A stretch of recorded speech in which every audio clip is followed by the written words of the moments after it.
करिए। ये दोनों कहोगे? हाँ दोनों। अच्छा, तो अब मैं उमा मैडम आपसे अनुरोध करती हूँ कि आप प्राचार्य महोदय का भी पौधा दे करके सम्मान करें।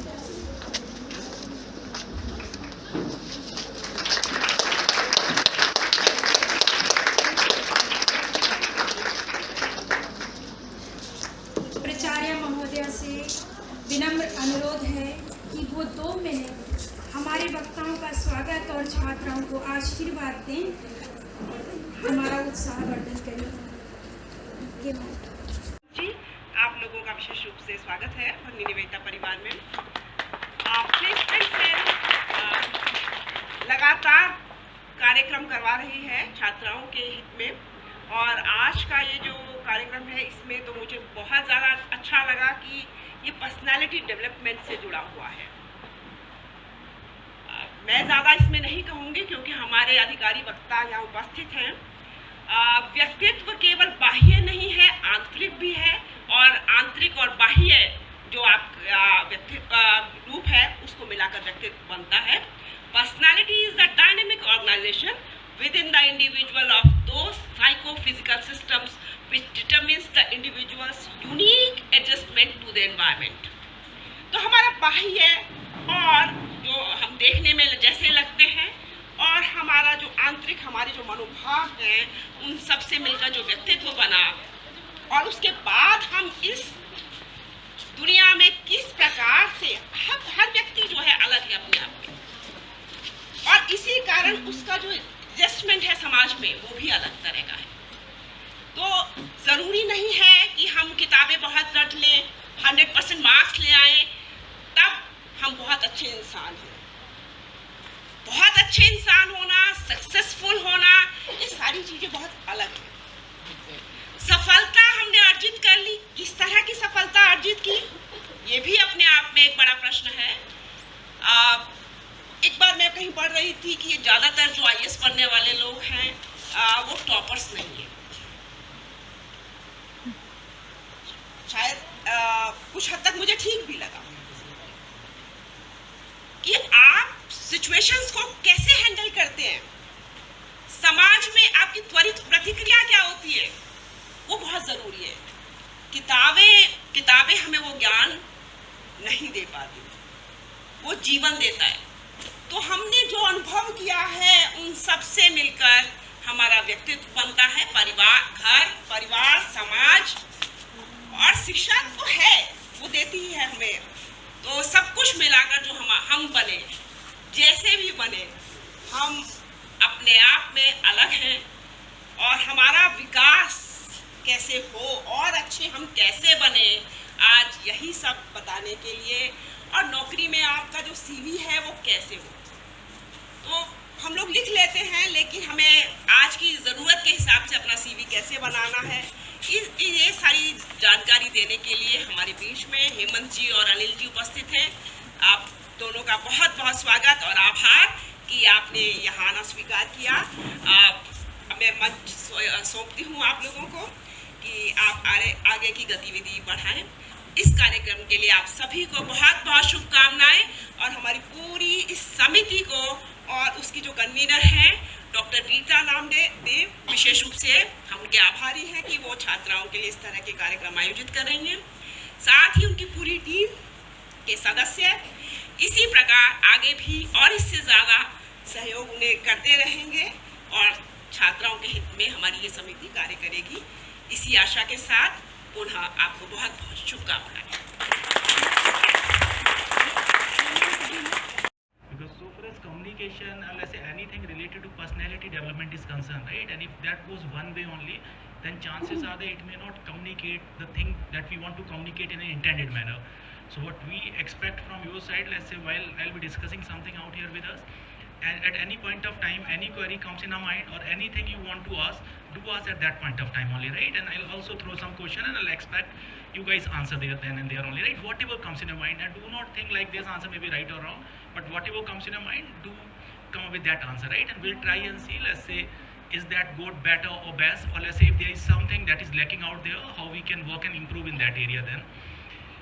And apart from this, so far as this session is concerned, right, here I'll be talking about how to do well in interview. CV writing session, I think that is scheduled tomorrow, so I'll not be going in that particular section. Personality development. Sorry Anil ji, थोड़ा मतलब हमारे यहाँ जो Hindi medium के ज़्यादा छात्र हैं, हाँ, तो उसी में bilingual भी हाँ, करते हैं। दोनों में ही जाऊँगा मैं, हाँ, दोनों में जाऊँगा। तो आज वाला जो हमारा जो पर्सनैलिटी डेवलपमेंट का सेशन है ना, ये रफली 3 या 4 घंटे का होता है, और हम लोग इसको ना 1 आवर में अगर कंसाइज करेंगे तो जो उसका जिस्ट है that will try and cover out here, right. Normally इनके बाद हम लोग मॉक इंटरव्यू भी कंडक्ट करते हैं, लेकिन मॉक इंटरव्यू के लिए पहले आपको थोड़ा सा प्रिपरेशन और करना पड़ेगा, सो दैट पार्ट हम लोग आज नहीं देखने वाले हैं ना। तो इंटरव्यू में 2 तरह के हमारे इंटरव्यू होते हैं, या तो आप कंपनी में जैसे अगर जाते हो जॉब के लिए इंटरव्यू देखते हो, या फिर हायर स्टडीज़ के लिए देखते हो। दोनों इंटरव्यू में भी आपकी जो एक्सपेक्टेशन होती है इंटरव्यूअर से, वो दोनों में डिफरेंट होती है। अगर आप हायर स्टडीज़ के लिए जाओगे तो वहाँ पे गोल क्लैरिटी बहुत इंपॉर्टेंट हो जाती है, राइट। और अगर हम जॉब के लिए जाते हैं तो वहाँ पे ये भी इंपॉर्टेंट होता है आपकी एस्पिरेशंस कितनी ज़्यादा हाई हैं। जैसे अगर आप किसी कंपनी में जाते हो और कंपनी वाले बोलते हैं वैसे आर यू लुकिंग कुछ अलग हायर स्टडी करने की सोच रहे हो क्या, और अगर आपने हाँ बोला तो 99% केस में those guys would not want select you, क्योंकि वो पहले आपको लेंगे, ट्रेन करेंगे 3 महीने 6 महीने 1 साल, और जब आप ट्रेन हो जाओगे तब आप उन्हें छोड़ के चले जाओगे। तो एक तरह से क्या होता है ना, उस तरह उनका केवल खर्चा ही आप पे आता है, और उस खर्चे में भी वो आपको पैसे दे रहे होते हैं। जब आपका एक्चुअली तो जब हम इंटरव्यू की तैयारी करते हैं ना, तो सबसे पहले ये सेट करना चाहिए कि आप किस तरह के इंटरव्यू की तैयारी का प्लान कर रहे हो, हायर स्टडीज़ के लिए कर रहे हो या फिर जॉब इंटरव्यू के लिए। तो एक बार थोड़ा बताओगे हमारी क्या एक्सपेक्टेशन है यहाँ पे। जैसे I will go with respect to higher studies concern और जॉब के पॉइंट ऑफ व्यू से क्या चाहते हैं हम लोग, जॉब पॉइंट ऑफ व्यू से, ठीक है दोस्त। अच्छा, दोनों में जो माइनर डिफरेंस होगा वो भी बताना स्टार्ट करता हूँ फिर ना, आगे देखना। नॉर्मली जो इंटरव्यू कंडक्ट किया जाता है, अगर आपको आइडिया है ना, that never goes beyond 15 to 18 minute, 15 से 18 मिनट का होता है। और इन इंटरव्यू में ना जैसे कुछ क्वेश्चन ऐसे होते हैं जो हमने हर बार सुने होंगे और बहुत फ्रिक्वेंटली पूछे जाते हैं। जैसे उसमें पहले ही क्वेश्चन आता है ना, अपने बारे में कुछ बताओ, tell us something about yourself. इस क्वेश्चन पे थोड़ा सा ना पहले फोकस करता हूँ, फिर आगे चलता हूँ। आपको क्या लगता है ये क्वेश्चन क्यों पूछा जाता है वहाँ पे? हाँ, बैठ आराम से बैठ के बोलो। हाँ,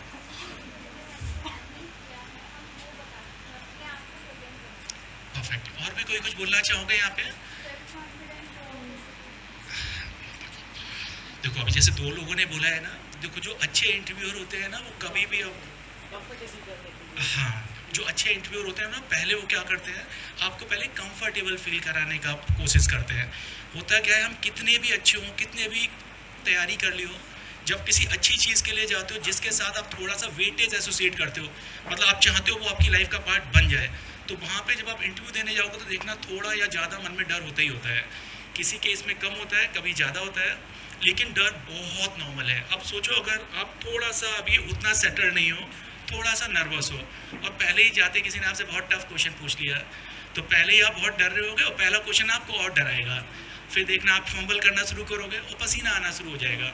और अगर ऐसा हुआ तो वो कभी भी ना अच्छा इंटरव्यू कभी जा ही नहीं सकता। मतलब उसने पहले ही आपको डरा दिया होगा, तो वो अगर चाहे भी तो आपकी पर्सनैलिटी रिलेटेड एक्चुअल एस्पेक्ट आपके पता नहीं कर पाएंगे। तो नॉर्मली जो अच्छे इंटरव्यूअर होते हैं ना, जो नॉर्मली एक्सपीरियंस होते हैं, वो ऐसा ही करते हैं। They ask some question like this, जहाँ पे गलती होने का स्कोप रहता ही नहीं है। अगर कोई आपके बारे में पूछे और उसमें भी गलती कर दो फिर तो गड़बड़ है ना ये ना। तो अपने बारे में तो हम अच्छे से तैयारी करके जाते ही हैं। तो ये जब क्वेश्चन आता है और आप केवल उन्हीं चीज़ों को बताते हो जो आपने डायरेक्टली फॉर्म में लिखी हैं, तो जो आपको एक अपॉर्चुनिटी मिला होता है ना, वो अपॉर्चुनिटी आप लॉस्ट कर देते हो। नॉर्मली जब इस तरह का क्वेश्चन कभी आता है, क्योंकि अगर आप चाहे जॉब के लिए जाओ या हायर स्टडीज़ के लिए जाओ, आपने एक फॉर्म तो पहले से फिल किया होता है, उस फॉर्म में आपकी जो बेसिक डिटेल होती है वो भी सारी की सारी मेंशन होती हैं। और अगर उन्होंने बोला ना tell us something about yourself and you keep on let's say talking about those thing only which are clearly mention there, तो इस केस में 99% केस में जब आप बोल रहे होंगे ना, वो सुन भी नहीं रहे होंगे आपकी बातें, वो आपके फॉर्म को गो थ्रू कर रहे होंगे। तो यहाँ पर 2 चीज़ें, एक तो उनका एक्सपेक्टेशन क्या है कि they make you feel at ease first, और सेकेंडली आपके तरफ से अपॉर्चुनिटी क्या है, इसमें केवल वो ही चीज़ें नहीं बोलनी चाहिए जो ऑलरेडी आपके फॉर्म में लिखी हैं। यहाँ पे उन चीज़ों को लेके आना चाहिए जो आपको लगता है you have those things are best in you, right, can reflect you in a very positive manner. जैसे अगर आपका कोई स्ट्रेंथ है, कोई अचीवमेंट है, राइट, कोई हॉबी है जो आप बहुत पैशनेटली फॉलो करते हो, या कोई आपके कंसिस्टेंटली अचीवमेंट्स हैं, ये आपके एकेडमिक भी हो सकते हैं और आउटसाइड एकेडमिक्स भी हो सकते हैं ना। कोई भी चीज़ जो आपको दूसरों से डिफ्रेंशिएट करती है, जिसके बारे में जब आप सोचते हो ना, you feel kind of proud kind of feeling आती है, राइट। इस तरह की चीज़ों को वहाँ पे लेके आना चाहिए। और जब आप ऐसी कुछ चीज़ें लेके आते हो तो एक तरह से इस चीज़ को हम क्या बोलते हैं, लीडिंग द इंटरव्यू, राइट। तो उसमें आप कुछ उन्हें हिंट देते हो बिगनिंग में कि इन चीज़ों में आप बहुत अच्छे हो, और अगर उनको उस चीज़ में इंटरेस्ट होता है, जो 99% केस में उस साइड जाता है, तो आपके उस साइड से क्वेश्चन आना स्टार्ट हो जाते हैं। तो जब हम पहले क्वेश्चन की तैयारी करते हैं ना, जिसको बोलते हैं अपने बारे में कुछ बताओ, tell us something about yourself, ये कहने के लिए बहुत बहुत बेसिक क्वेश्चन होता है, लेकिन इसके लिए आपको बहुत मेहनत करनी पड़ती है। जितनी ज़्यादा अच्छे से मेहनत करोगे उतना आप अपने आप को दूसरों के रिस्पेक्ट में अच्छे से पोर्ट्रे कर पाओगे, और जितना पोर्ट्रे अच्छे से करोगे, ये तो हम जानते हैं ना, इंटरव्यू में हम क्या बोलते हैं, जैसे अगर हम कभी टीवी खरीदने जाते हैं या कोई भी चीज़ खरीदने जाते हैं, तो जो आप सेल्समैन आपके पास आता है वो क्या करता है, सबसे पहले पूछता है आपको क्या खरीदना है, और आप बोलते हो टीवी, तो वो एकदम टीवी दिखाना शुरू नहीं करता है। पहले पूछता है आपका बजट क्या है ना, किस तरह की टीवी चाहिए आपको, एंड्रॉयड चाहिए, नॉन एंड्रॉयड चाहिए, और जब आपसे 10 चीज़ें पूछ लेगा ना, तब आपके बजट से हिसाब से टीवी दिखाना स्टार्ट करता है। ऐसे ही इंटरव्यू में क्या होता है, वो टीवी कह लो या प्रोडक्ट कह लो, वो हम खुद होते हैं, right. And there you are selling yourself, and if you do not know yourself in depth, right, you will find it very difficult to sell your self.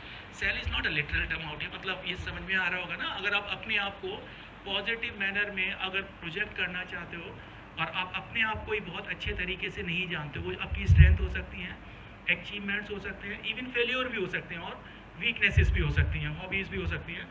इस चीज़ पे आपको बहुत ज़्यादा वर्क करना है, और इन चीज़ों को क्रिस्प करके इस आंसर में लेके आने का ट्राई भी करना है। अब जैसे हमने इतना देर बात किया इस क्वेश्चन पे, तो आपको क्या लगता है जब ये क्वेश्चन आता है, tell us something about yourself, आप कितना टाइम ले सकते हो रफली फॉर आंसरिंग दिस क्वेश्चन? कुछ रफ आइडिया, वेग आइडिया, कुछ भी हो हमारे मन में? क्योंकि देखो टोटल इंटरव्यू 12 से 15 मिनट चलता है, और ये वाला क्वेश्चन जो आता है ना, अगर आप केवल अगर अपना नाम, क्वालिफिकेशन, कॉलेज, एकेडमिक रिकॉर्ड्स ये बताओगे तो ना 20 सेकंड भी नहीं चलता है। हाँ, तो आपसे एक्सपेक्टेड है ये आंसर आपका क्रिस्प होना चाहिए, 40 सेकंड के ऊपर नहीं जाना चाहिए, और बहुत ज़्यादा है तो 1 मिनट के ऊपर नहीं जाना चाहिए। और अगर आप 1 मिनट के ऊपर ले गए तो बंदा फिर सुनना बंद कर देगा, that person will cut you down there, मतलब फिर आपके एक्चुअल क्वेश्चन आना स्टार्ट होंगे। तो एक्चुअल जो चैलेंज यहाँ पे होता है वो यही होता है, पहले अपने बारे में अच्छे से पता करो, और जब अच्छे से पता कर लो, फिर अपने जो आंसर है, अपने इस चीज़ को एक्सप्लेन करने वाला 500 वर्ड्स में लिखो कम से कम। पहले जब 500 वर्ड्स में लिखोगे बहुत सोचना पड़ेगा उसके बारे में लिखने के लिए, लेकिन जब 500 वर्ड का लिख लो, फिर उसमें से देखो क्या क्या चीज़ आप काट सकते हो, और उसको लेके आकर 200-250 वर्ड्स पे लेके आओ।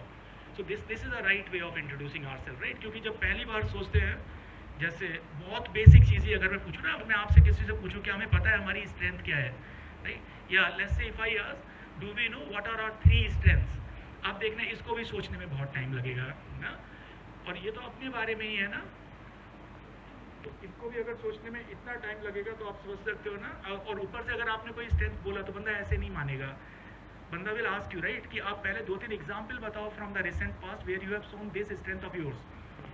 और एक्चुअली जब हम स्ट्रेंथ बोलते हैं ना, स्ट्रेंथ किसको स्ट्रेंथ बोलते हैं, जैसे अगर आप ये देखो ना, स्ट्रेंथ हमारी वो चीज़ें होती हैं जिनसे हमने कुछ ना कुछ अचीव किया होता है, राइट। देखो एक तो हम फेल्योर की तरफ जाते हैं, failure is something where we are not good at, और किसी particular aspect of our personality, हम किसी पार्टिकुलर चीज़ में उतना अच्छा नहीं कर पाए जितना करना चाहिए था, अगर ऐसा होता तो हम फेलियर की तरफ जाते हैं, राइट। और जिस एट्रीब्यूट पर्सनैलिटी ने ये प्रॉब्लम क्रिएट किया है उसको हम वीकनेस बोलते हैं, right. So weakness lead toward failure, right. या आप कभी एम्बेरसमेंट आपने फील किया हो, कभी कुछ चीज़ आपसे एक्सपेक्टेड थी और आप उसे नहीं कर पाए हो, तो इस तरह की चीज़ों को हम वीकनेस बोलते हैं। अचीवमेंट्स की जब बात करते हो ना, anything that you have in you, let's say any aspect of your personality, right, जिसकी वजह से आप कुछ अचीव कर पाए, या आपका ना परसिवरेंस हो सकता है, डेडिकेटेड वर्क हो सकता है ना, डिसिप्लिन हो सकता है, कुछ भी बोलो। लेकिन जब आप ऐसा बोलोगे ना, तो आपसे एक्सपेक्टेड क्या है, you should have at least 3 to 4 example ready for each strength of yours, at least, right, 3 to 4 example. क्योंकि अगर मैं बोलता हूँ कि एक ही बार मेरे साथ कुछ ऐसा हुआ जिसमें मैंने कुछ अच्छा कर लिया और उसको बोलूँ कि वो अचीवमेंट हो गया, तो वो गड़बड़ है। जैसे मैं एग्जाम्पल बताता हूँ, मैंने कोई एग्ज़ाम लिखा और मैं सारे तुक्के मार के आया और मैं पास हो गया ना, और मैं मारूँ कि तुक्के मारना मेरी स्ट्रेंथ है ना, तो ये तो गड़बड़ हो जाएगी ना दोस्त यहाँ पे। अब ऐसा नहीं हो सकता कि आप बार बार तुक्के मारो और बार बार ऐसा हो जाए ना, तो स्ट्रेंथ कभी एक इंस्टेंस से नहीं बनती है, राइट। क्योंकि जो आपका बेसिक पर्सनैलिटी और करेक्टर आपकी लाइफ का है ना, वो हमेशा आपके साथ ही रहता है। तो इस वाले सेशन में आपसे क्या एक्सपेक्टेड है? पहला जो हमारा क्वेश्चन आता है, tell us something about yourself. इस चीज़ को थोड़ा अच्छे से प्रिपेयर करो। इसी में कभी कभी क्या होता है, अगर आपका कुछ नाम है और नाम की कोई अगर एक्चुअल मीनिंग भी निकल के आती है और उस मीनिंग से अगर आपकी पर्सनैलिटी मैच करती है ना, आप उसकी भी बात कर सकते हो। आपका अगर फैमिली बैकग्राउंड कुछ इस तरह का है जिसकी वजह से मान लो आपने कोई ऐसी पर्सनैलिटी डेवलपमेंट या कोई ऐसे ट्रेड इनकलकेट किए जो आपको दूसरे से डिफ्रेंशिएट करते हैं। जैसे मान लो आपके फैमिली में सारे के सारे लोग बहुत डिसिप्लिन्ड है, right, and because of them you are also very disciplined person, and that's why whenever any work is assigned to you, you get that work done within stipulated time, right, and this happens very often. हर बार ही होता है, ऐसा नहीं कि एक बार हुआ है। तो ऐसे अगर कुछ पर्सनैलिटी जो फैमिली से जो निकल के चीज़ आई होती है, हम इनको भी बोल सकते हैं। नॉर्मली फैमिली वाली चीज़ों को हम इंक्लूड नहीं करते हैं इंटरव्यू में। अगर आप बताओ आपके पापा क्या करते हैं, मम्मी क्या करती है ना, कितने भाई बहन हैं, इंटरव्यूअर को इससे मतलब नहीं होता है। लेकिन अगर आपने उनकी वजह से कुछ गेन किया है, right, that has made you a better person, right, जो थे उससे आप अच्छे हो गए, तो फिर इन चीज़ों को हमें इंक्लूड करना चाहिए। तो जो सबसे पहला आपको काम करना है, अगर आप इस चीज़ को थोड़ा सीरियसली लेते हो, अपने बारे में सोचो और कम से कम 500 वर्ड का ऐसे लिखो अपने बारे में, अच्छा। क्योंकि जब आप किसी को बताते हो तो गंदी बातें या गलत बातें नहीं बताते, मतलब गंदी बातें मैं ऐसे बोलता हूँ, weaknesses we can call it, right. मैं बोलूँ मैं इसमें खराब हूँ, इसमें भी खराब हूँ, इसमें भी खराब हूँ, और बोलूँ मुझे सिलेक्ट कर लो ना, फिर तो ये गड़बड़ हो जाएगा ना। हाँ, लेकिन इसका ये मतलब नहीं कि हमें वीकनेस नहीं होती हैं, वीकनेस होती है और हमें अपनी वीकनेसेस पता भी होनी चाहिए, राइट। लेकिन अगर वीकनेसेस से रिलेटेड कोई क्वेश्चन आता है तो वहाँ पे ये भी देखेंगे, जब से आपको ये वीकनेसेस आपको अपनी पता लगी हैं, उसके बाद से आपने क्या किया है इसमें अपने आप को अच्छा बनाने के लिए। तो अगर आपने बोला कि जैसे हम लोग बोलते हैं ना कि हमारे स्ट्रेंथ क्या है, तो कभी कभी हम स्ट्रेंथ बोल के भी रुक जाते हैं।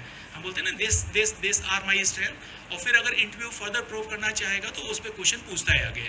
लेकिन अगर वीकनेस आप पूछते हैं ना कि what you think are your weaknesses, और उस केस में आप बता दो ये वीकनेस है, ये वीकनेस और ये वीकनेस, तो आपसे कभी ये एक्सपेक्टेड नहीं है कि ये बोल के रुक जाओ डायरेक्ट। उस केस में आपको ये पक्का हमेशा ऐड करना चाहिए, जब से आपको पता लगा है कि आपकी ये वीकनेसेस हैं, उसके बाद से आपने क्या किया है और अब आप पहले से बेटर अच्छे बंदे हो या नहीं हो, ये पक्का ऐड करना है। ना हो तो बोलने का ऑप्शन ही नहीं है ना इंटरव्यू में, अगर हम जाते हैं तो यहाँ तक तो बिल्कुल कॉमन चीज़ें हैं। ऐसे ही जैसे अगर हम कभी बोलते हैं ना इंटरव्यू में, आप पूछ सकते हैं what is your biggest achievement so far, तो this is again knowing yourself in detail then, right. ऐसे ही आपका बिगेस्ट फेलियर क्या हो सकता है, biggest learning incident of your life.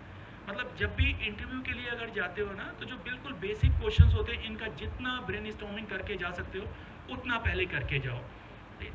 जैसे कभी कभी आप लोगों ने देखे होंगे ना, कुछ क्वेश्चन हॉबीज़ पे भी पूछे जाते हैं। हमें क्या लगता है हॉबीज़ पे क्वेश्चन पूछने का क्या ऑब्जेक्टिव होता होगा वहाँ पे? मतलब अगर आपको फुटबॉल खेलना अच्छा लगता है लेट्स से, राइट, और कुछ भी करना अच्छा लगता है, और interviewer do give decent enough let's say emphasis on this particular thing, right. Hobbies वगैरह पे भी एक हॉबी होता है और एक हमारा इंटरेस्ट होता है, इन दोनों में हमें डिफरेंस क्लियर है अभी? देखो, इंटरेस्ट जब हम कोई चीज़ बोलते हैं ना, तो ये हम अपने फ्री टाइम में करते हैं, इसके लिए हम अलग से कोई एक्स्ट्रा एफर्ट्स नहीं लगाते हैं। जैसे अगर मान लो फुटबॉल खेलने वाली अगर मैं बात करता हूँ, एक तो ये कि मान लो मैं पूरे दिन ऑफिस में काम करके आया, अब मेरे पास शाम को 2 या 3 घंटे का टाइम है, and I am completely free, I have nothing to do in that much time, और अब अगर मैं फुटबॉल खेल रहा हूँ, तो ये क्या था, मेरे पास कुछ काम नहीं था और अब मैं खेल रहा हूँ, तो ये मेरे इंटरेस्ट में आएगा। मैंने किसी और चीज़ को प्रेफर नहीं किया, मैंने फुटबॉल को प्रेफर किया। लेकिन इसका उल्टा ये है कि मान लो अगर मैं एक्स्ट्रा एफर्ट्स लगाता हूँ, सुबह 4 बजे ही मुझे खेलने वाले बंदे फुटबॉल वाले मिलते हैं, तो मैं 3 बजे उठता हूँ, तैयार होता हूँ, 4 बजे खेलने जाता हूँ, उसके बाद अपने काम पे जाता हूँ। तो इस बार केस में क्या है कि आपकी इंटेंशन, आपकी थोड़ी सी मेहनत ज़्यादा लग रही है इस तरफ से ना, और ज़्यादा लग रही है और ऐसा कुछ होता है, तो उस चीज़ को हम हॉबी बोलते हैं। इंटरव्यू में जब हम इंटरेस्ट और हॉबी के लिए टर्म यूज़ करते हैं ना, तो इनको भी बहुत बहुत क्लियरली यूज़ करना चाहिए। अगर आप कभी किसी चीज़ को बोलते हो ना जिसमें आपको जस्ट माइनर नॉलेज है, not much more in detail, वहाँ पे कभी हॉबी यूज़ नहीं करना चाहिए, यूज़ इंटरेस्ट टर्मिनोलॉजी ज़्यादा। हाँ, अगर आप हॉबी यूज़ करते हो तो उसमें फिर आपसे एक्सपेक्टेशन क्या होगी, they will expect you to know much more in detail. जैसे अगर आपने बोला फुटबॉल आपकी हॉबी है, तो अभी कुछ दिन पहले फुटबॉल वर्ल्ड कप हुआ, उसके बारे में कुछ भी पूछ लेंगे। अभी फुटबॉल मतलब अगर वर्ल्ड वाइड फुटबॉल प्लेयर है टॉप 10 टॉप 20, जैसे इंडिया की क्रिकेट जैसे रिलीजन मानते हैं ना, सब कुछ पता होता है। आजकल IPL चल रहा है, हर दिन 2 मैच होते हैं, तब भी आधे लोग घर में बैठ के देख रहे होते हैं ना। तो उनसे कुछ भी पूछो IPL का सारा बता देंगे ना, जो लोग इस तरह इसको फॉलो करते हैं। फिर उस तरह की knowledge is expected so far as football is concern. तो जब आप कोई हॉबी वगैरह बोलते हो, और जैसे मान लो मैं अगर आपको एक रियल लाइफ एग्जांपल बताता हूँ। एक बार एक बंदा गया था IIM लखनऊ के इंटरव्यू में, और उससे सबसे पहला क्वेश्चन यही पूछा था, tell us something about yourself. And person started let's say with a basic introduction, and then when it comes to the hobby part, बंदे ने बोला कि वर्ल्ड वॉर 2 के बाद जितनी भी गन्स अभी तक एग्जिस्टेंस में आई है ना, उनकी नॉलेज और उनके बारे में ज्ञान, मतलब to gain the knowledge about all the weapons that are in system since world war 2, ये उसने बोला था ना। अब आप देखोगे कुछ इस तरह की जब चीज़ें बोली जाती है तो थोड़ी सी अलग सी हो जाती है ना। लोग कहते हैं गाना सुनना अच्छा लगता है, फुटबॉल खेलना अच्छा लगता है, और जब ऐसी कोई अलग सी चीज़ आती है तो लोगों में क्यूरियोसिटी भी आती है। तो उनसे सेकंड क्वेश्चन यही पूछा, tell us something about the guns you know that are in system since our second world war here. और बंदे ने बोलना स्टार्ट किया, और उन्होंने ना कोई दूसरा क्वेश्चन नहीं बोला। बंदा बोलता रहा, रफली आधे घंटे बोलता रहा होगा, 20-25 मिनट मान लो, आधा घंटा नहीं तो। और उसके बाद कोई भी क्वेश्चन नहीं हुआ, और इंटरव्यू एंडेड देयर ओनली। आपको क्या लगता है अगर किसी बंदे का इस तरह से इंटरव्यू हुआ हो तो क्या उसका सिलेक्शन होना चाहिए? अच्छा, क्यों होना चाहिए? गन्स के बारे में जानने से, कंपनी में काम करना या MBA में या आगे पढ़ाई करना, वो एक चीज के अंदर इतना इंटरेस्टेड है, वो इतना घुस चुका है, उसे इतनी नॉलेज है। अब नॉलेज तो उनके लिए काम नहीं चाहिए ना, कोई किसी चीज की भी नॉलेज हो। उसको पैशन है कि अगर वो कुछ भी कर रहा है तो इंटेंसिटी से करेगा।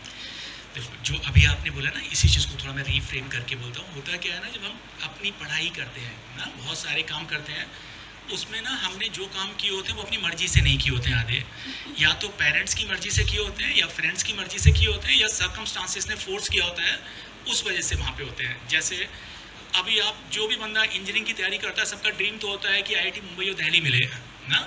ड्रीम, पहला तो ड्रीम ये होता है, लेकिन क्या सबको वो मिलता है? लेकिन फिर भी वो कहीं ना कहीं तो सेटल करते हैं। तो उस केस में क्या चीज़ उनको फोर्स करती है वो काम में, जो उनके स्कोर आए होते हैं उस समय ना। 12th में या 12th के बाद जब हम ग्रेजुएशन में जाते हैं, जो DU में यहाँ तो थोड़ी अवेयरनेस ज़्यादा है। जैसे मैं UP से बिलोंग करता हूँ, वहाँ पे ना सब लोग ऐसे चलते हैं कि अगर मार्क्स अच्छे आए तो साइंस ही लेंगे, साइंस नहीं लेंगे तो कम इज्जत होगी आपकी, राइट। और हाँ, थोड़ा सा, और अगर जो बंदा साइंस नहीं चला सकता वो फिर नीचे आता है। मतलब पहले मैथ साइंस में आता है, फिर बायोलॉजी वाला साइंस आता है, और ये दोनों नहीं चला पाते तो अब आप आओगे कॉमर्स पे। यानी कॉमर्स आते आते आपकी इज्जत आधी कम हो चुकी होगी, राइट। हाँ, और अगर आप कॉमर्स भी नहीं लेते हो, आर्ट लेते हो, तो अब आपकी कोई सोसाइटी में इज्जत नहीं करने वाला। मतलब कुछ इस तरह की भी वहाँ पे चीज़ें। कहने का मतलब क्या, वहाँ पे डिसाइड आप नहीं करते हो, not because of your interest, rather circumstances, society, peer pressure, these kind of thing forces us to choose those.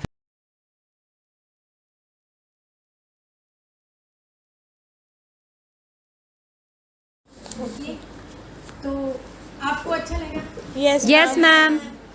बहुत अच्छे से समझ में आया? Yes ma'am. वाकई, क्योंकि बताया ही इतने अच्छे ढंग से, इतने सिंपल ढंग से है, और एग्जाम्पल दे दे के, और एग्जाम्पल भी इजी एग्जाम्पल दिए हैं। तो बहुत ही फैंटास्टिक लेक्चर था। इसके लिए हेमंत जी को तो थैंक्स है ही, लेकिन अमित जी को थैंक्स, क्योंकि उन्होंने कितनी बढ़िया से तैयारी की है, और शायद मुझे तो लगता है उनकी प्रैक्टिस में है, तैयारी करनी नहीं पड़ी। और मुझे इसमें याद आ रहा था जो वो एग्जांपल दे रहे थे, एक बार एक असिस्टेंट लड़की मुझे रखनी, तो एक लड़की आई मेरे पास इंटरव्यू के लिए। उन्हीं दिनों मानसी छिल्लर, आप सब जानते होंगे, Yes. यूनिवर्सिटी चुनी गई थी, और उसने एक क्वेश्चन में अपने आंसर में कहा था कि जो उनसे पूछा था कि सबसे अच्छी किसकी जॉब है, किसको हाई सैलरी मिलनी चाहिए, तो उसने कहा माँ की सबसे अच्छी जॉब है, सबसे हाई आंसर जॉब बता है, रही उसको अच्छी हाई सैलरी मिलनी चाहिए। हालांकि मैं इस चीज़ से बिल्कुल एग्री नहीं थी, क्योंकि माँ कोई फैक्ट्री नहीं है कि जो उसकी जॉब हो। अगर वो ये कहती कि टीचर की सबसे अच्छी जॉब हो, इसलिए नहीं मैं बोल रही हूँ कि मैं टीचर हूँ, मैं नहीं भी होती तो मैं अपने आप को, मैं एक स्टूडेंट की और एक लेबर पर्सन की, सबकी नज़र से देख के मैं बोल रही हूँ। तो मुझे अच्छा लगा, क्योंकि टीचर का काम होता है गुड क्वालिटी डालना, और हम कमर्शियल होते हैं, तो हमारी ये ड्यूटी होती है, और हमारी सैलरी भी लेते हैं।